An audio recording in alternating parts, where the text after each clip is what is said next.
sholat subuh Masjid Al-Madinah yang insyaallah dirahmati Allah. Pertama-tama dan yang paling utama, marilah kita selalu panjatkan puja dan puji syukur kehadirat Allah Subhanahu wa taala, yang mana sampai pada pagi hari ini kita masih dilimpahkan nikmat oleh Allah Subhanahu wa taala. Di antaranya kita masih dilimpahkan nikmat iman, nikmat Islam, nikmat kesehatan, dan juga nikmat kesempatan, sehingga pada pagi hari ini kita masih bisa bersama-sama melaksanakan sholat subuh berjamaah di Masjid Al-Madinah yang kita cintai ini. Dan insyaallah nanti kita akan melanjutkan dengan kajian pada subuh sampai nanti pada waktu subuh. Semoga apa yang sudah kita lakukan dan apa yang akan kita lakukan merupakan bentuk wujud syukur kita kepada Allah Subhanahu wa taala, sehingga dengan rasa syukur itu Allah akan selalu menambah nikmatnya kepada kita sekalian. Amin ya Allah ya rabbal alamin. Teriring shalawat serta salam semoga senantiasa tercurahkan kepada junjungan kita, yaitu Nabi besar Muhammad sallallahu alaihi wasallam beserta keluarganya, para sahabatnya, dan juga para pengikutnya, dan mudah-mudahan kelak kita tergolong umatnya yang akan mendapatkan syafaat di yaumul qiyamah nanti. Amin ya Allah ya rabbal alamin. Bapak-bapak jamaah Masjid Al-Madinah yang dirahmati Allah, untuk pada pagi hari ini yang bertindak sebagai narasumber yaitu Bapak Ustaz Ali Ahmed. Alhamdulillah beliau sudah hadir di tengah-tengah kita, nanti akan menyampaikan tausiah sampai pada waktu subuh, dan seperti biasa di akhir sesi ada tanya jawab. Mungkin barangkali dari bapak-bapak ada yang ingin ditanyakan atau ingin menambahkan terkait materi yang disampaikan, atau mungkin di luar materi yang disampaikan, bisa di sesi tanya jawab nanti. Baik bapak-bapak jemaah Masjid Al-Madinah yang dirahmati Allah, untuk memulai acara pada pagi hari ini, mari kita baca basmalah secara bersama-sama. Bismillahirrahmanirrahim. Baiklah, untuk mempersingkat waktu kepada Bapak Ustaz Ali Ahmed kami persilakan.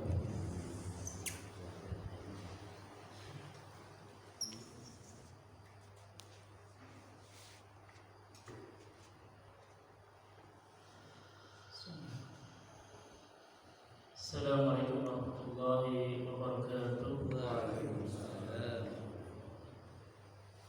Alhamdulillahirabbil alamin, nahmaduhu wa nasta'inuhu wa nastaghfiruh wa na'udzu billahi min shururi anfusina wa min sayyiati a'malina. May yahdihillahu fala mudilla lahu wa may yudlilhu fala hadiya lahu. Asyhadu an la ilaha illallah wa asyhadu anna Muhammadan abduhu wa rasuluhu la nabiyya ba'dahu. Salatu wassalamu ala nabiyyina Muhammad wa ala alihi wa sahbihi wa man tabi'ahum bi ihsani ila yaumil din. Rabbi shrah li sadri wa yassir li amri wa hlul 'uqdatam min lisani yafqahu qawli. Rabbi zidni ilma warzuqni fahma. Subhanaka la ilma lana illa ma 'allamtana innaka antas samiul 'alim. Bapak jamaah Masjid Al-Madinah yang dirahmati Allah Subhanahu wa taala, pertama-tama marilah kita panjatkan rasa syukur kita kepada Allah Subhanahu wa taala yang pada pagi hari ini Allah masih menyempatkan kita menikmati bentuk rasa syukur kita kepada Allah Subhanahu wa taala dengan menjalankan ketaatan, dengan melaksanakan salat subuh berjamaah, dan insyaallah kita lanjutkan dengan pembahasan kita, melanjutkan tafsir surat Al-Mulk yang sudah berjalan 2 bulan yang lalu. Insyaallah kita akan lanjutkan. Salawat dan salam kita curahkan kepada junjungan Nabi kita Nabi Muhammad sallallahu alaihi wasallam serta ahli keluarga, para sahabat, dan para pengikutnya hingga yaumil akhir nanti. Semoga kita adalah orang-orang yang dipilih untuk mendapatkan syafaat dari Nabi. Amin amin ya rabbal alamin.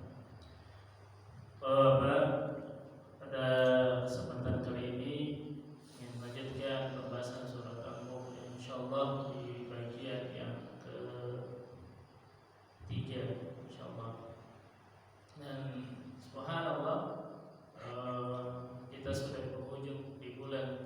Zulqa'dah. Zulqa'dah tanggal berapa? 27 ya.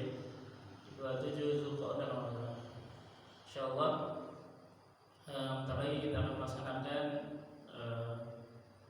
di bulan Zulhijjah itu kurban, insyaallah. Orang-orang yang dimampukan oleh Allah Subhanahu wa taala bisa berkurban, ya, bisa melaksanakan kurban. Dan perlu diingatkan ketika kita bisa menunaikan hal itu, ya, bisa menunaikan kurban, ya, disunahkan untuk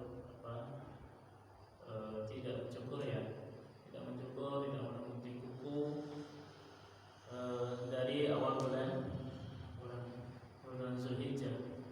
Atau mungkin dari bapak-bapak mungkin kita mempunyai niatan untuk bisa melaksanakan puasa dari tanggal 1 Zulhijjah sampai tanggal 9, dan minimal sekali adalah bisa melaksanakan puasa Arafah yang pahalanya adalah dihapus 2 tahun dosa-dosanya, 1 tahun yang telah lalu dan 1 tahun yang akan datang. Subhanallah. Semoga kita diberikan kekuatan Allah Subhanahu wa taala, diberikan kesehatan, bisa melaksanakan minimal sekali adalah melaksanakan puasa Arafah yang balasannya Allah berikan Subhanahu wa taala, dihapus dosanya 2 tahun. Dan mungkin untuk yang bisa naik haji mungkin tahun ini bapak-bapak atau mungkin saudara dari kita atau siapa saja, ya Allah berikan kemudahan dalam melaksanakan ibadah haji.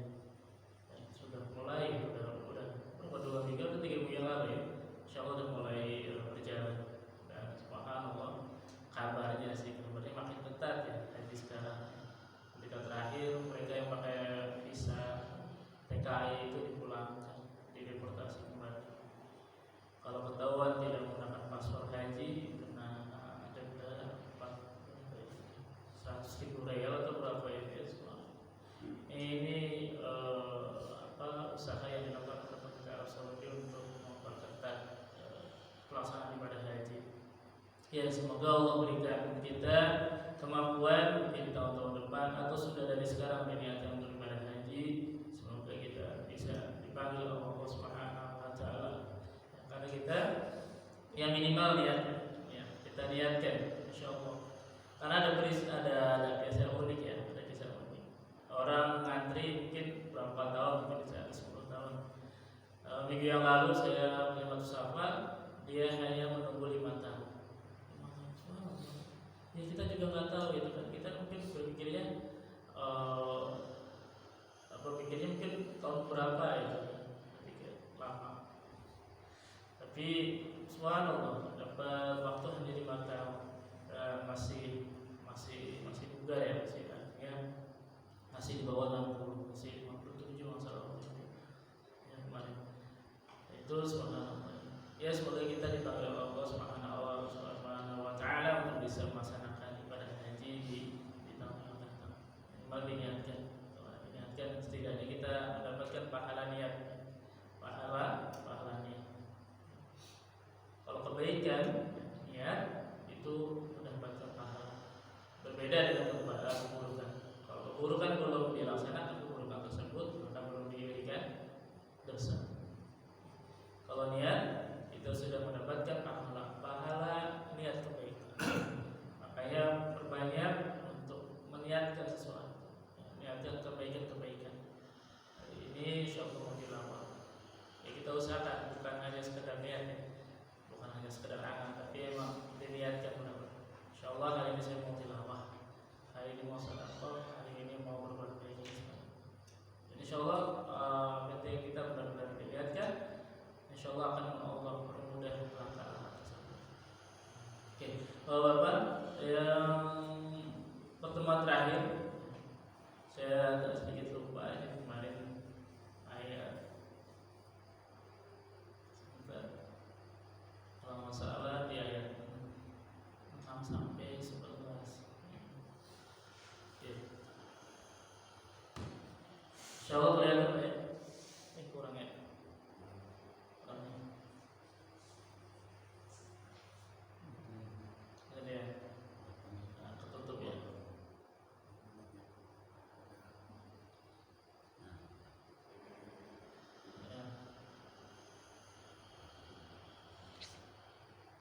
Insyaallah ya.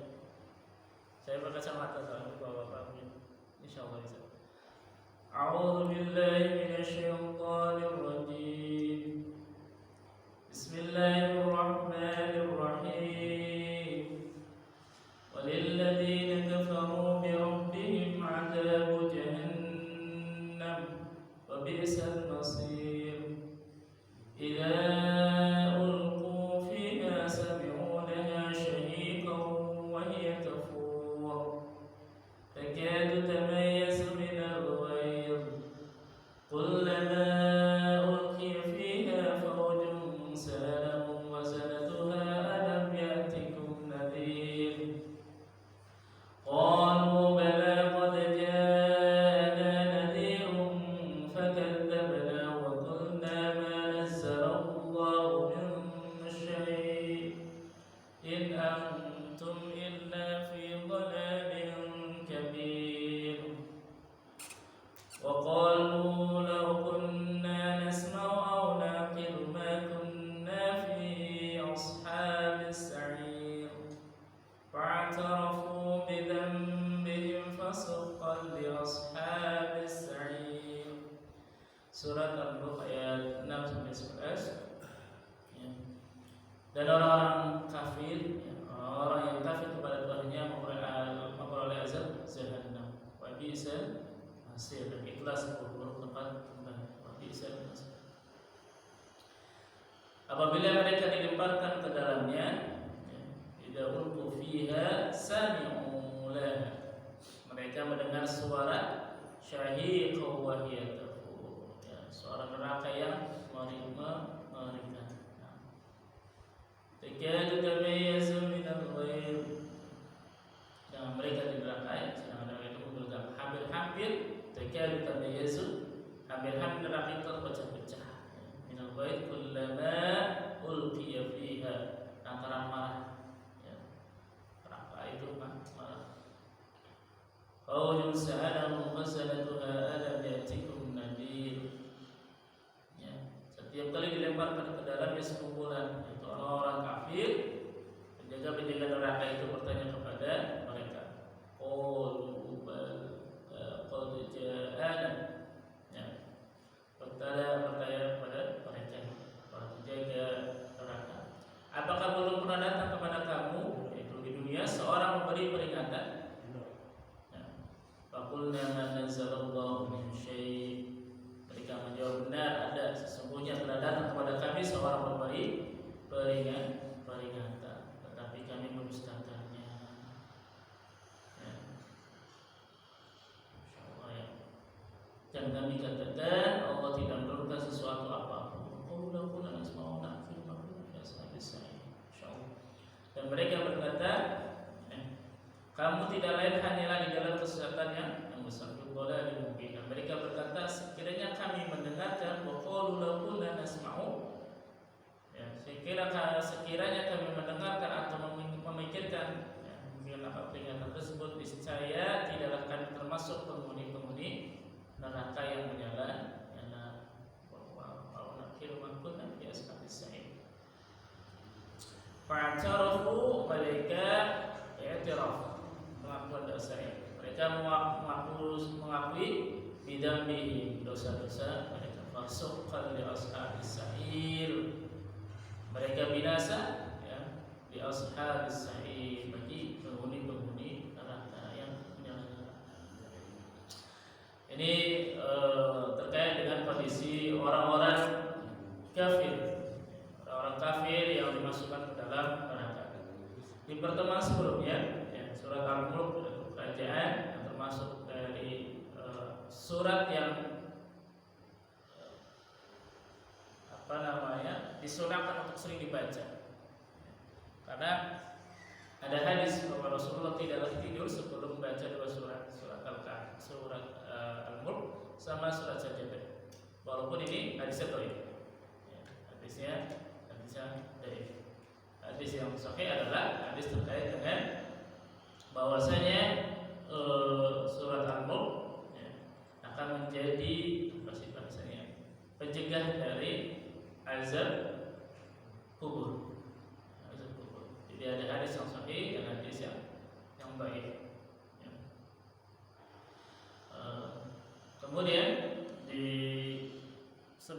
juga disebutkan terkait dengan syaitan, ya,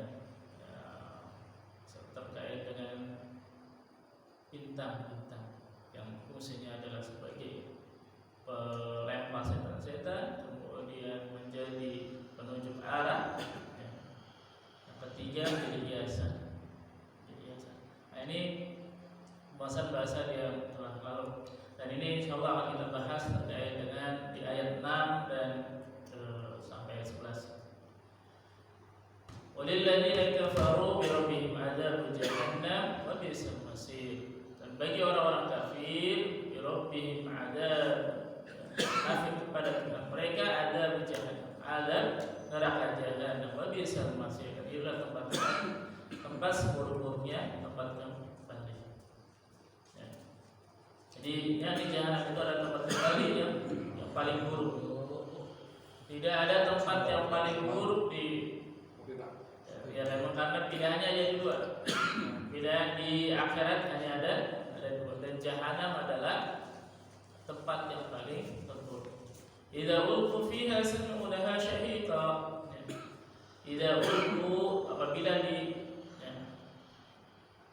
dilemparkan ke dalamnya, ke dalam api neraka tersebut, fiha sami'u laha, mereka mendengar suara yang syahiqa, yang mengerikan. Wow, mengerikan. Ya, suatu yang mengerikan yang mereka dilempar.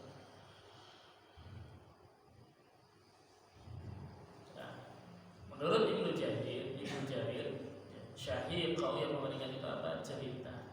Ternyata yang mengerikan ada suara cerita orang yang nggak kebayang lah ya, Pak. Mungkin ketika seseorang diberi api itu pasti akan merasa sakit dan menjerit. Kalau saya suka lihat film itu, film perang dunia kedua, yang mana salah satu senjatanya senjata api, senjata pakai semburan api, ya. Yang antara Amerika dan Jepang itu, tentara Jepang ketika dibakar ya, ditembak dengan api itu mereka berteriak-teriak, dibakar, insya Allah. Padahal kita aja dilarang untuk membunuh semut ya dengan api ya, itu dilarang. Membunuh semut dengan api itu adalah karena memang terasa banget sakitnya, menjerit, terasa kesakitan. Dan inilah jeritan-jeritan inilah ya, yang akan didengar oleh para ahlu neraka. Ya, dilemparkan dan akan mendengar cerita-cerita. Sedangkan neraka itu ya menggelegak. Menggelegak ini ada maknanya. Menggelegak itu ya, mendidih, membakar mereka sebagaimana sedikit biji-bijian yang digodok di dalam air yang banyak. Kalau kita memasak nasi, airnya dikit, ya. Kalau kita masak air kan paling nggak lebih dari 2 ruas jari ini. Itu meledaknya kurang. Coba kalau kita airnya 1 liter, berasnya hanya 1 genggam, maka beras itu akan menggelegakkan ya, naik turun. Berbeda ketika kita masak nasi, ukurannya pas, airnya hanya 2 ruas, itu menggelegaknya kurang. Tapi ketika cuma berasnya sedikit, maka akan menggelegak. Ya. Biji-biji padinya itu akan naik turun. Seperti itu diperumpakan, ya, menggelegak. Ya. Insyaallah. Nauzubillah min dzalik. Semoga kita terhindar dari hal itu.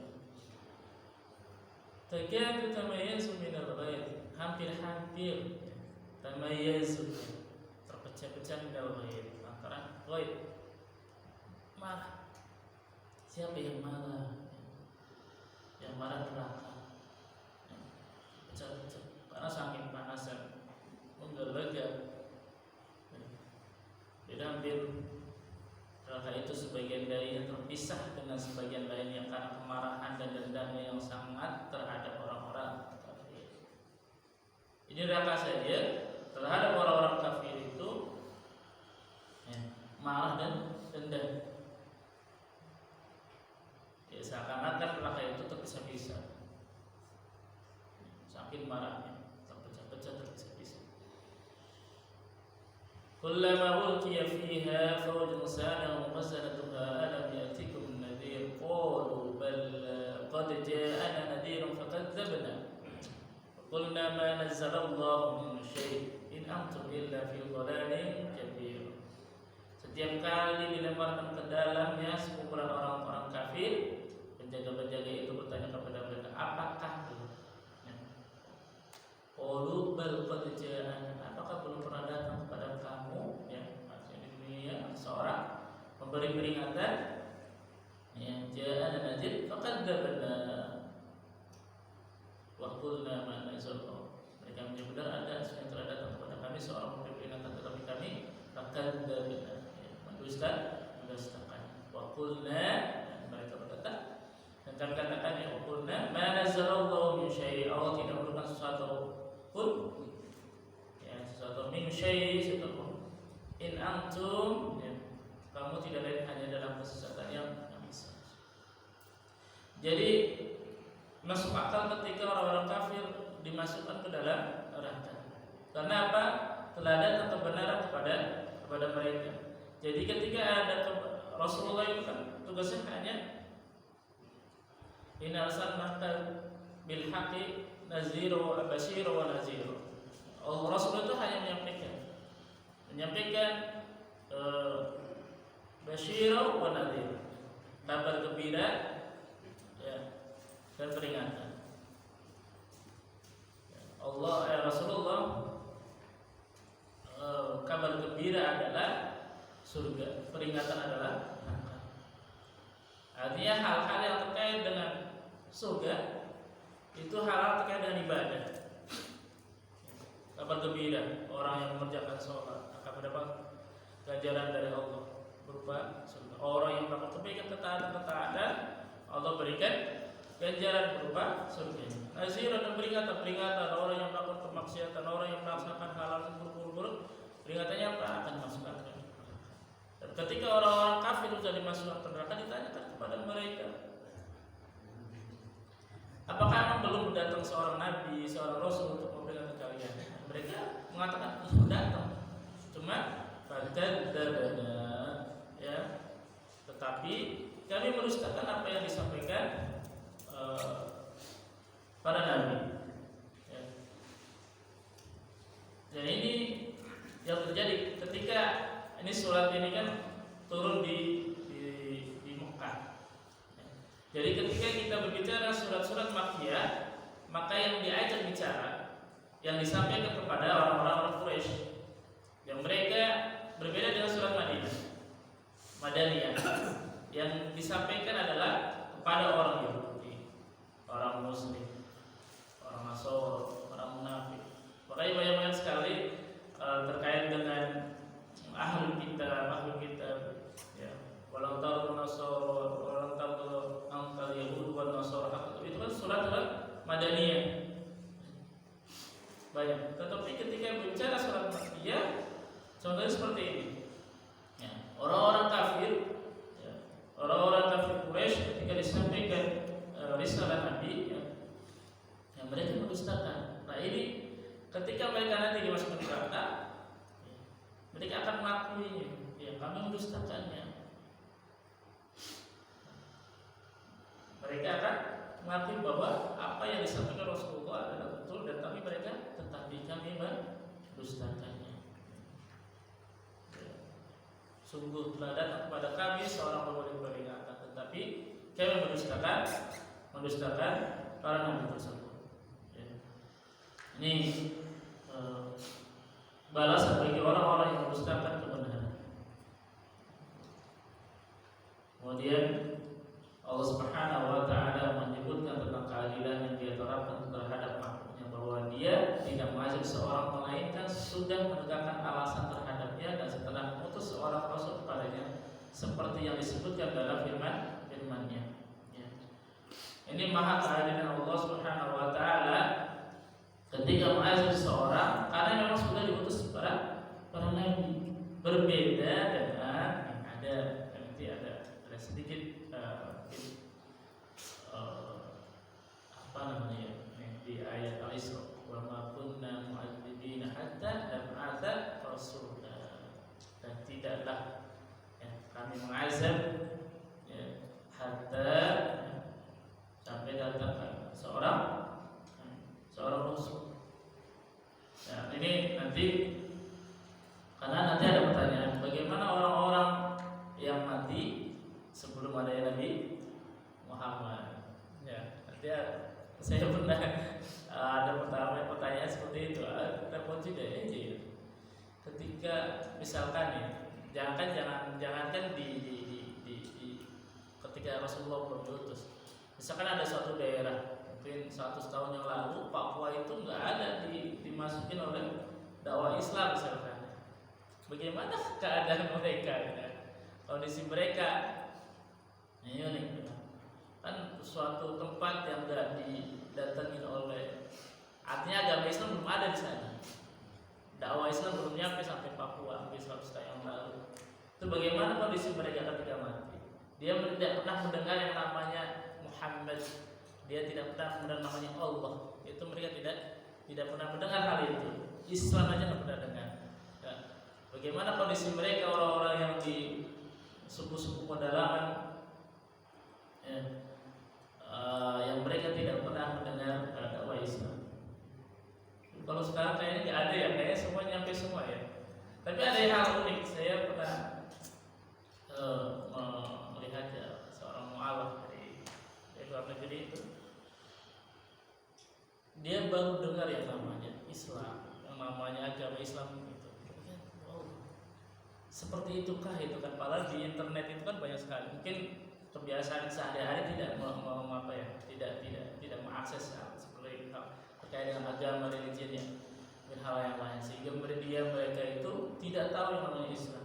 Bukan tidak tahu, kata Islam aja mereka nggak tahu. Kata Islam aja mereka nggak tahu. Jadi subhanallah, ternyata ada agama yang namanya agama Islam itu kan. Terus subhanallah jadi mu'alaf, terus belajar. Nah, bagaimana kondisi orang-orang yang tidak sampai itu kan? Bagaimana mengazabnya gitu kan? Bagaimana mengazabnya? Apakah masuk neraka atau pada di sini disebutkan kami tidak mengazab sebelum kami mengutus seorang rasul. Ya, ada jawaban unik ya, ini jawaban seorang ustaz ya. Bagaimana kondisi mereka? Mereka tetap diazab, ditimbang kebaikan-kebaikannya, ya, kebaikan dan keburukan. Karena kebaikan itu ma'ruf, orang itu paham itu kebaikan secara fitrah ya, paham itu buruk, itu baik secara fitrah. Ini jawabannya unik gitu, jadi tetap diazab. Wah, nanti bisa ditambahin oleh sesuatu yang lain, ada referensi lain. Tapi ini sesuatu yang unik ya. Kenapa? Karena kita juga nggak sempat kepikiran bagaimana ketika nggak ada Islam di sana. Bagaimana ketika masa Nabi Isa kepada Nabi Muhammad. Walaupun Nabi Isa dan Muhammad nanti ada bahasa tersendiri kaitannya hal itu. Apakah mereka ya seperti itu? Nah, itu azabnya adalah jadi timbang kebaikan dan keburukannya. Kebaikannya, keburukannya. Fitrah. Nah, tapi ada sebuah hadis Rasulullah, ada 4 orang Mekah itu yang masuk surga. Salah satunya Waraqah bin Naufal dan kalau salah Utsman bin Talha. Itu masuk surga. Masuk surga. Rasulullah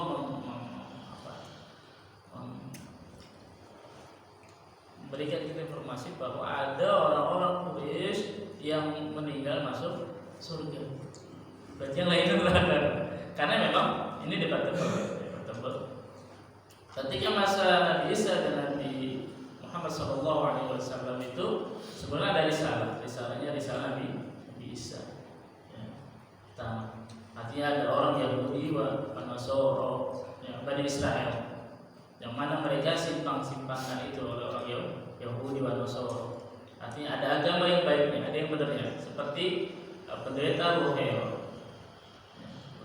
Pendeta Buhairah. Kemudian Waraqah bin Naufal, yang mereka mengikuti agama Nasara tapi yang mentauhidkan Allah. Ya. Itu pertama. Yang kedua, khusus bagi bangsa Arab. karena Nasoro wa Yahudi itu kan Bani Israel. Karena mereka apalagi orang Yahudi, mereka tidak akan mengajak orang-orang Arab masuk Yahudi, ya, karena eksklusif ya, mereka hanya di kalangan mereka. Ini orang Yahudi.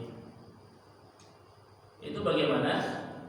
Ya, dia berpendapat, ya milahnya milah Ibrahim. Orang Arab itu kan mereka akan mengatakan kami keturunan Ibrahim dan Ismail. Mereka akan mengatakan kami keturunan Ismail. Lalu Nabi yang bangun Ka'bah itu Ibrahim dan Ismail. Ka'bah ini Baitullah, mereka kenal Allah gitu kan. Ini rumah Allah gitu kan. Ketika dikatakan mereka siapa yang menurunkan menurunkan hujan? Allah. Siapa yang menciptakan langit dan bumi? Sembilan segala macam. Allah kan. Ketika hal itu artinya mereka mengetahui tentang keberadaan Allah, tetapi mereka menyebutkan keberadaan Allah dengan berhala. Ya. Menyebutkan, makanya disebut musyrik. Ya. Ada Tuhan selain Allah. Kalau bahasa kita mungkin orang Nasrani itu ada Tuhan Bapa. Ada Tuhan Anak selain Tuhan Bapa. Ada Ruhul Kudus selain Tuhan Bapa. Tuhan Bapa kan kalau yang saya pahami itu Allah ya. Tuhan Anak itu kan Nabi Isa. Ruhul Kudus itu kan malaikat Jibril. Itu penyebut Tuhan seperti itu. Ya. Yang mana mereka dihukumi adalah orang-orang yang musyrik, yang neraka finnar. Banyak orang-orang kafir di sini karena ini terkait dengan yang disampaikan Rasulullah kepada orang-orang kafir Quraisy, ya, di ayat sebelumnya, ya, akan dimasukkan orang-orang kafir ke dalam api neraka. Karena apa? Karena telah datang, ya. Pertanyaan pertamanya bukan qalu bala. Sesungguhnya telah datang kepada kami seorang pemberi peringatan. Mereka mengakui hal itu, yaitu Rasulullah. Rasulullah telah memberi peringatan kepada orang Quraisy, orang kafir. Makanya mereka Allah punya alasan, ya, untuk menghukum mereka ke dalam api neraka. Itu mengapa orang-orang kafir, ya, terutama orang Quraisy yang kafir mati dalam kekafiran, itu dimasukkan dalam api neraka.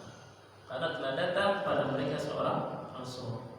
Berbeda dengan ketika dia ada seorang utusan Nabi yang datang kepada mereka. Yang lagi ramai itu Nabi Zulkifli ya. Nabi Zulkifli yang ditemu di makam Nabi Zulkifli di Tembok Cina. Pernah dengar Pak? Yang lagi ramai itu Tembok Cina, Nabi Zulkifli. Jangan-jangan Buddha. Nabi Zulkifli ini spekulasi gitu kan. Oh alam ya Allah. Perlu dikaji lebih dalam kita. Ini kan ada selintingan informasi ya, ditemukan makam kuno di runtuhan masjid Tembok Cina. Ternyata ada makam kita bahas seperti Nabi Zulkifli. Kemudian dikaitkan dengan Nabi dengan Buddha. Jangan-jangan Buddha Nabi Zulkifli dan segala macam. Itu kita perlu ada apa namanya? Ada terkait dengan itu. Oke. Bisa aja karena saya kalau terkait dengan Buddha adalah seorang nabi, saya udah dengar dari kuliah. Ya, orang-orang ada yang mengatakan Buddha adalah seorang nabi. Wah, itu akan harus perlu diselidiki. Dan nabi yang perlu kita imani hanya 25. Itu nabi atau tidak? Wallahu a'lam, kita nggak tahu. Ya.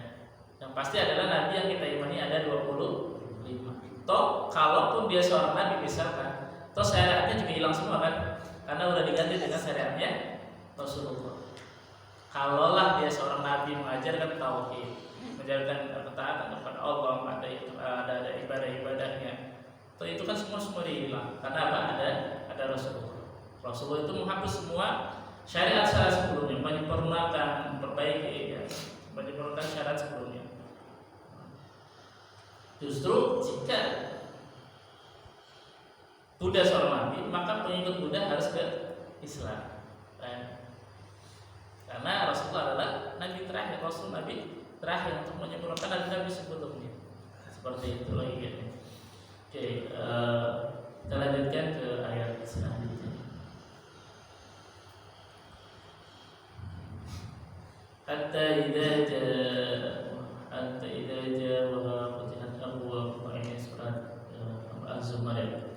Saya bacakan artinya saja. Sehingga apabila mereka sampai ke neraka, ya, sampai ke neraka itu dibukakan pintu-pintunya dan berkatalah kepada mereka penjaga-penjaganya, apakah belum pernah datang kepadamu rasul-rasul di antaramu yang membacakan kepadamu ayat-ayat Tuhanmu dan memperingatkan kepadamu akan pertemuan dengan hari ini?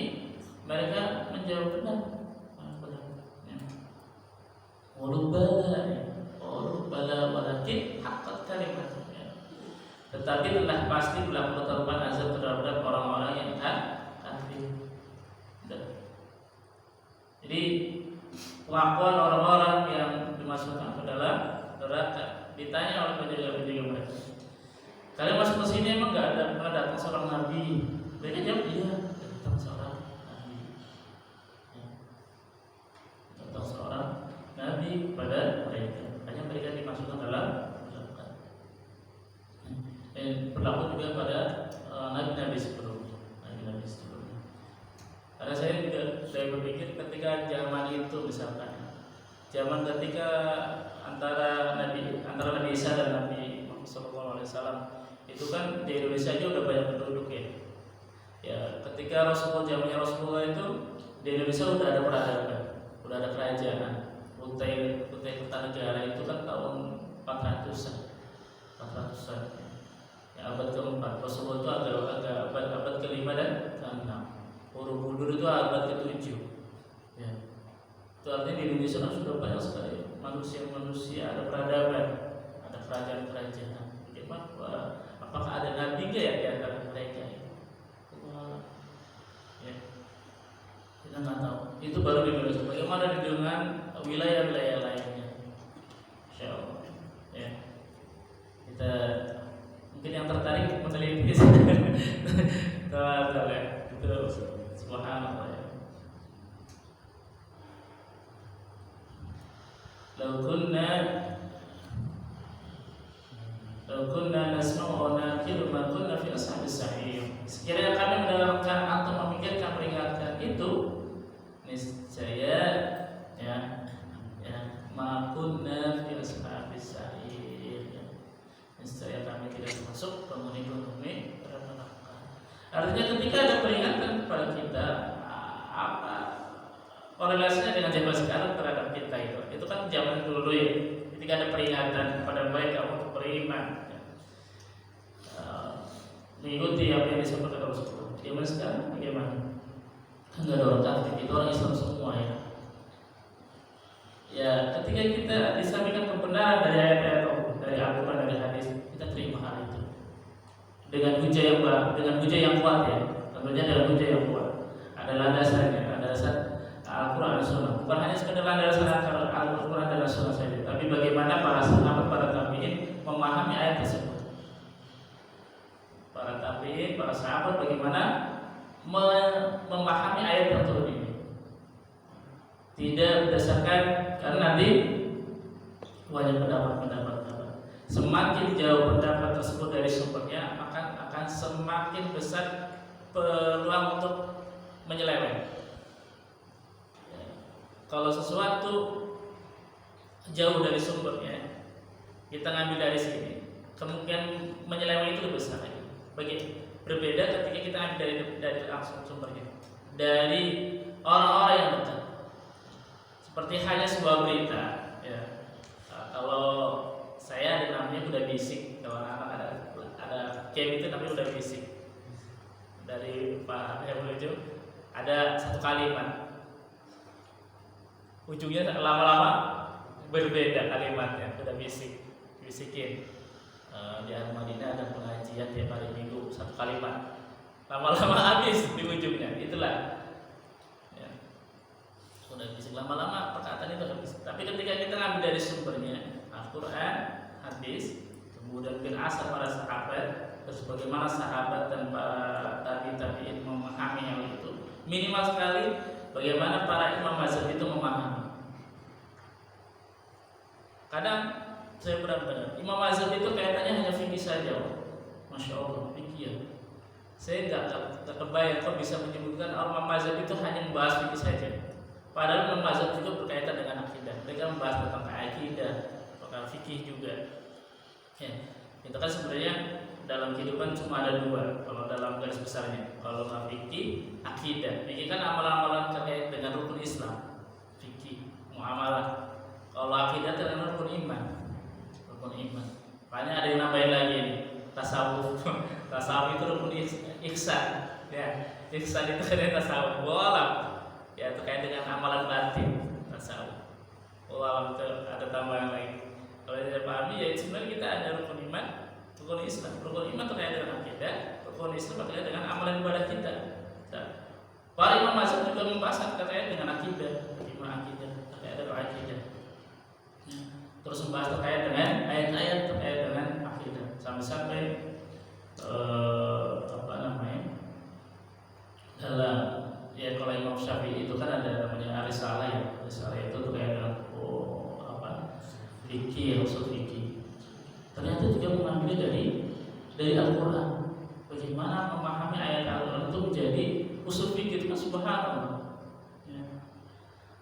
Dan seperti itu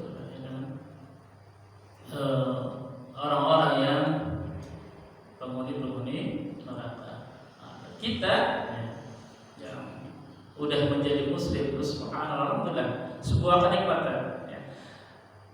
Kita menjadi satu kenikmatan sangat besar sekali. Kita punya keimanan ya, itu besar sekali. Nikmat iman kita itu bisa dijaga dan itu nikmat yang besar sekali dibandingkan dengan mungkin apa yang di depan mata. Yang di depan mata mungkin bisa hilang, itu nggak masalah, bisa diganti. Apa yang ada kita punya di dunia ini itu bisa diganti atau mungkin hanya sebentar, hanya 60 tahun. Tapi kalau iman itu kan sampai di bawah mati, dan bukan hanya di bawah mati, selama kita di dunia dan di akhirat. Sedangkan di akhirat itu selama-lamanya. Makanya sebuah kenikmatan yang akan besar, kenikmatan keimanan. Nah, ketika kita beriman, muslim, mukmin, ya, kita senantiasa bertakwa kepada Allah. Nah, ini ketika ada peringatan yang disampaikan ya, berdasarkan hujah dari Al-Quran, Sunnah, dan para sahabat, kita terima kebenaran. Ya, al-haqqu bi rabbi, ya, ini kebenaran dari Tuhan, bukan kebenaran yang disampaikan berdasarkan nafsu hawa. Makanya ada, saya baru ngomong ternyata walau bahwa pernah mendengar jamaah merah putih ya. Itu walau mungkin perlu di cross check bahwa ada yang minta saya baca di situ tidak asal sholat seseorang kalau nggak pakai pakaian merah dan putih. Masya Allah, ada apa lagi ini ya? Ini berdasarkan apa itu kan? Apakah Rasulullah senantiasa memakai baju putih dan merah? Mungkin bisa jadi Rasulullah pakai baju putih atau merah, tapi tidak dalam keadaan sholat begitu. Apakah Rasulullah senantiasa sholat atau janganlah Rasulullah para tabi'in? Allah ini mungkin ya, perlu bagus dengan saya karena minggu kemarin hari Minggu pagi saya berangkat pagi habis subuh ke arah Cianjur, lewat ramai sekali merah putih di tahun. Saya coba selidiki apa ini merah putih, orang selidiki. Saya agak sedikit kaget ketika mereka Allah betul apakah ini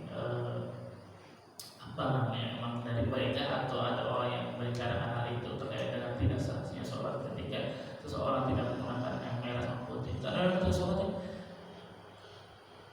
ini kayak sinterklas. Ya Allah, alhamdulillah ya. Ayah sinterklas, pernah yang pakai ayah sinterklas gitu loh. Saya pernah. Gitu.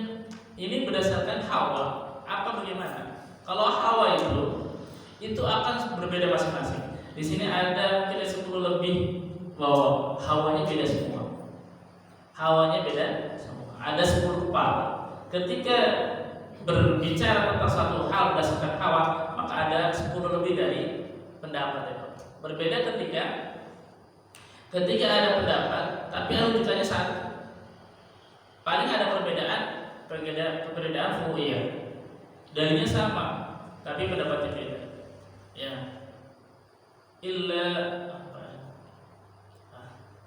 Tidaklah menyentuh kecuali tidaklah menyentuh kecuali yang suci. Yang suci. Illa mutahhar, ya. La yamassuhu illa mutahhar. Dan tidaklah ada yang itu kecuali tahar. Dalilnya sama, tapi pendapatnya beda. Pertama pendapat terkait dengan itu orang-orang yang baca Al-Quran, kita harus suci, harus dalam keadaan wudu. Yang satunya lain, pada satu ini mutahharun artinya apa? Malaikat Jibril lah yang suci untuk menyampaikan wahyu tersebut. Ya. Tapi dua-duanya sebenarnya nggak berseberangan, benar semua. Dalam artian ketika kita baca Quran lebih bagus dalam keadaan wudu. Kalau nggak ada wudu jadi nggak baca-baca, dan tidak juga ketika kita jalan batal apa kita bisa murojaah baca Quran, ada Quran berantakan disapiin. Kalau nunggu wudu dulu aja. Ya. Walaupun paling bagus ya ketika tilawah dalam keadaan wudu, kalau sempat wudu wudu bersih, pakainya bersih rapi segala macam, duduk tenang, itu lebih bagus. Ya. Ini jadi nanti ada perbedaan ru'yah juga ada. Apalagi di tafsir. Di tafsir itu banyak perbedaan pendapat, tapi antara pendapat tersebut itu tidak ada persimpangan yang jauh. Ya. Ini saya lanjutkan. Belum suruh jawab. Saya suka. Bisa satu dan para ulama tertentu bisa mentakhris beberapa hukumnya. Satu dalil sama. Iya, itu subhanallahnya para ulama dulu. Dari satu landasan dalil bisa melakukan kayak Imam Abu Hanifah itu terkenal dengan rohyunya. Bagaimana mengeluarkan hukum mengistinbatkan terhadap dalil, ya. Kemudian dari dalil itu kemudian hukumnya banyak.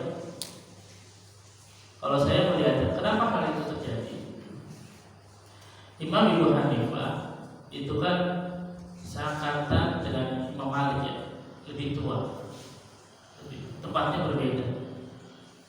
Yang kedua, di Basra, di Irak, Imam Abu Hanifah mungkin kalau pendapat saya pribadi, hadis yang sampai kepada beliau itu gak banyak. Nah, para sahabat kan ada beberapa sahabat yang diutus untuk berdakwah di Irak. Imam Abu Hanifah belajar dari yang para tabi'in sebelum artinya murid-muridnya para sahabat. Nah, itu belum banyak dalil-dalil yang dia hafal. Berbeda dengan Imam Syafi'i. Imam Syafi'i itu kan subhanallah, Imam Syafi'i itu kan berguru pada Imam Malik. Selesai kitab Muwatta, ya, hafal. Imam Syafi'i dia hafal kitab Muwatta. Kemudian ketika Imam Syafi'i lahir, Imam Abu Hanifah meninggal, ya. Meninggalnya seorang imam Abu Hanifah, lahir Imam Syafi'i. Jadi ketika Imam Syafi'i belajar di Irak itu belajar dengan muridnya Imam Abu Hanifah. Subhanallah, di Madinah terkenal dengan aksur, artinya dalil-dalil yang aksur, bukan ro'yu. Berbeda dengan Irak, Imam Abu Hanifah itu ro'yu, terkenal dengan ro'yunya. Tapi bukan berarti menyimpang, bukan hawa, ya. Bukan hawa. Beda antara akal dengan hawa. Kemudian Imam Syafi'i belajar dengan murid Imam Abu Hanifah, dapat ro'yunya, supaya keluarlah usul fikih al-Islam. Bagaimana menggabungkan antara wahyu dengan akal.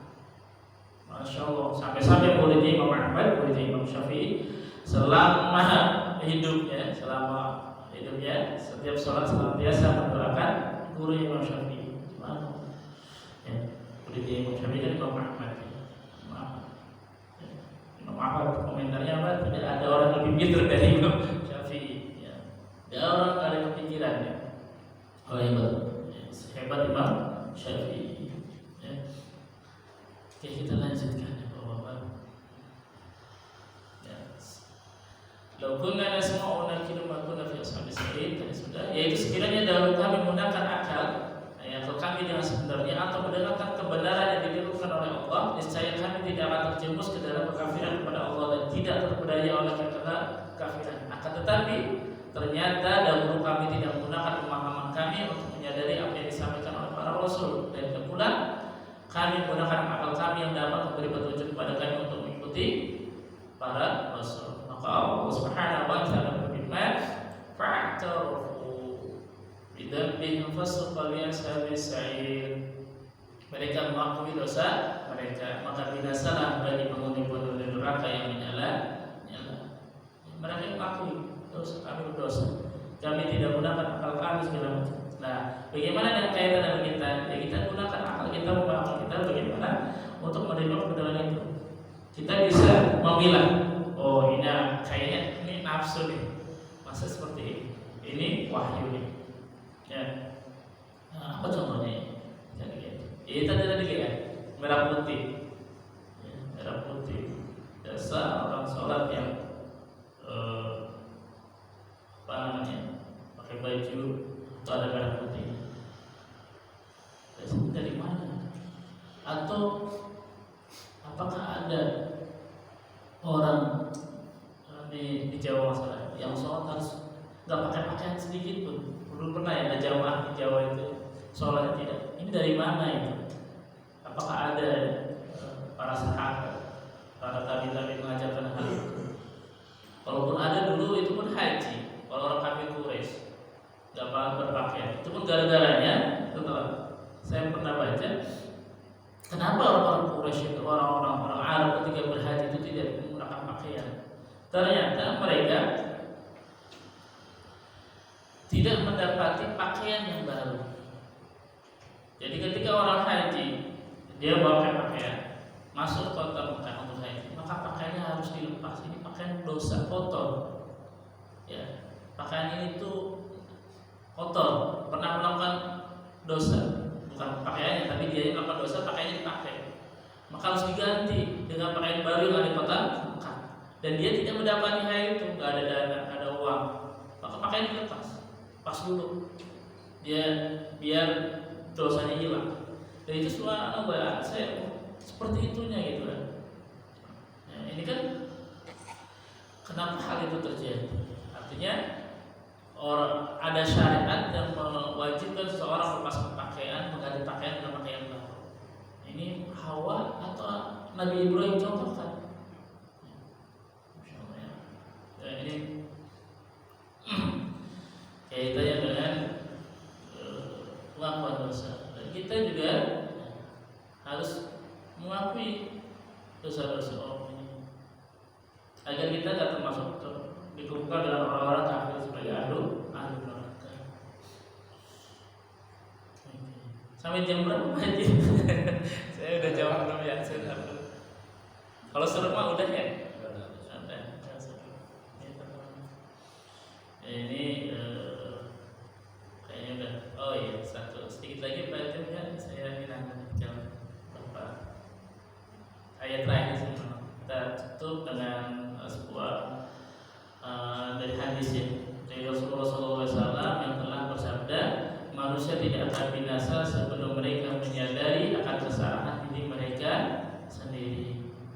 La yadkhulu ahaduhun nar illa wa huwa ya'lamu anna an-nar awla bihi minal jannah. Tidaklah seorang masuk neraka melainkan dia menyadari bahwa neraka adalah tempat yang lebih layak baginya daripada surga. Dia menyadari, dan kita juga sebenarnya menyadari ini neraka ini surga nih. Ya, ketika kita melakukan keburukan, kita menyadari hal itu. Ini nggak boleh. Ini mah neraka ya. Bahwa perbuatan yang dilakukan adalah perbuatan ahlu neraka, jauhilah. Ya, wallahu a'lam bishawab. Insyaallah di pertemuan selanjutnya kita bahas dengan ayat 12 sampai 15. Wallahu a'lam bishawab. Assalamualaikum warahmatullahi wabarakatuh.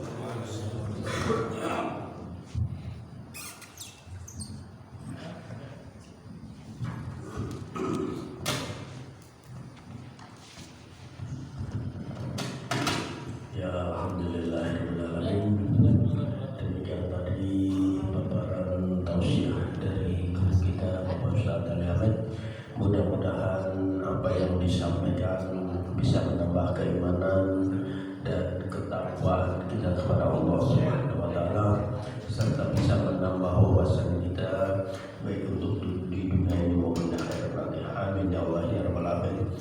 Baik, sebelum ditutup barangkali ada bapak-bapak yang ingin bertanya atau ingin menambahkan, persilakan. Ada yang ingin bertanya? Nanya? Tidak ada ya. Baik, mari kita tutup bersama-sama dengan bacaan hamdalah.